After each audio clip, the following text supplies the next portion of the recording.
Welcome to HortTube. My name is Jim Putnam. This is going to be a video on using different plants in your screen between you and a neighbor so that you don't end up having a problem with disease or insects or weather-related events wiping out your entire screen at one time.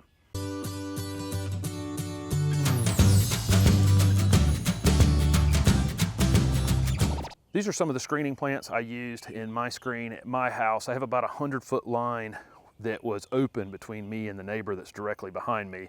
So I'm going to go through the plants I used on this screen. At this end up here, you can see that I've left the trees and it's just wooded on this end. But starting from right here, I actually have two fairly good-sized Leyland Cypress right here. It's not a plant that I use a whole lot. I had these two left over on a job years ago and I put them here, and they're in kind of the perfect spot because they've got a little protection from the west side and the north side, where they're probably unlikely to have any kind of wind-related issues that we may have here in central North Carolina.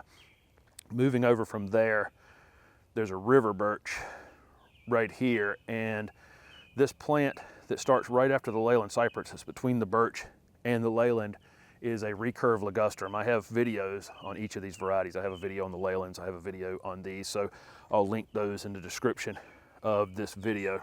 I started on the left-hand side of that birch with these Ligustrum Recurvifolium, and right here you can see I probably did about 40 feet of these. They're spaced about 6 feet apart. They're between 12 and 15 feet high.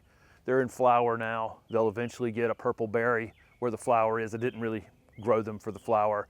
I have them here because they're very, very resistant to insect problems, disease problems. They anchor themselves very well. I like using leafy evergreens in a screen where I can, because if something happens with this plant, I can actually cut it off to the ground and have it come back.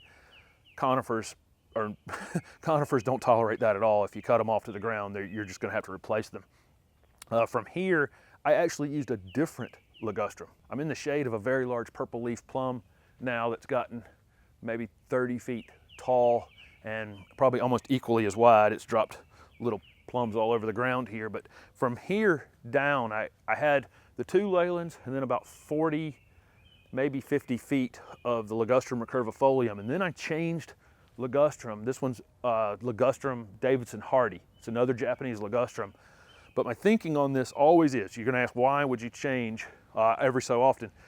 If something comes along and wipes out one of these varieties that I have in this screen, okay, all I have to do is replace just a few pieces.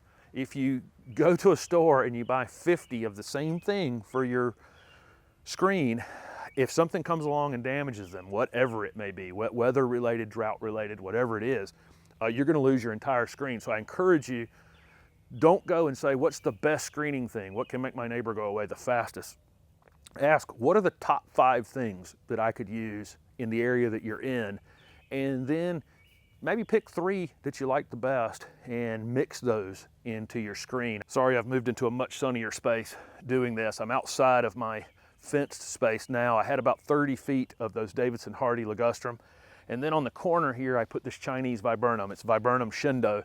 This thing was about 20 feet tall a couple years ago. I actually cut it in half and it's coming back out beautifully. This is the thing I said about using leafy evergreens where you can, is you can do what I did to this, which was just completely rejuvenate it. This is a fantastic, very fast growing screening plant. I've got 2 of these here. Okay, so moving down from the Chindo Viburnum, this area right here has actually always been open between me and the neighbor's driveway. These are China Girl hollies that I just put in. You could use any holly you want to. There's a lot of self-pollinating hollies. This one actually requires a pollinator, but you could use Nellie Stevens or Dwarf Burford. It wouldn't really matter. I just put these 4 in recently and they should take off and grow pretty quickly. But as you can see, I now have 1, 2, 3, 4, 5 different things in my screen, and I would encourage you to think about doing it that way as well. This is also nice for my neighbor as well. You can see how full this screen is going up the line. I got that purple leaf plum growing above the Chinese Viburnum on the left and the Davidson Hardy ligustrum, and then you can see a little further down that river birch sticks way up above everything else.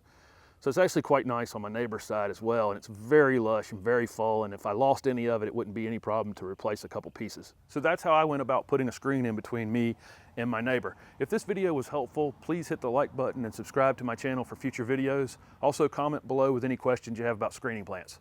Thanks for watching.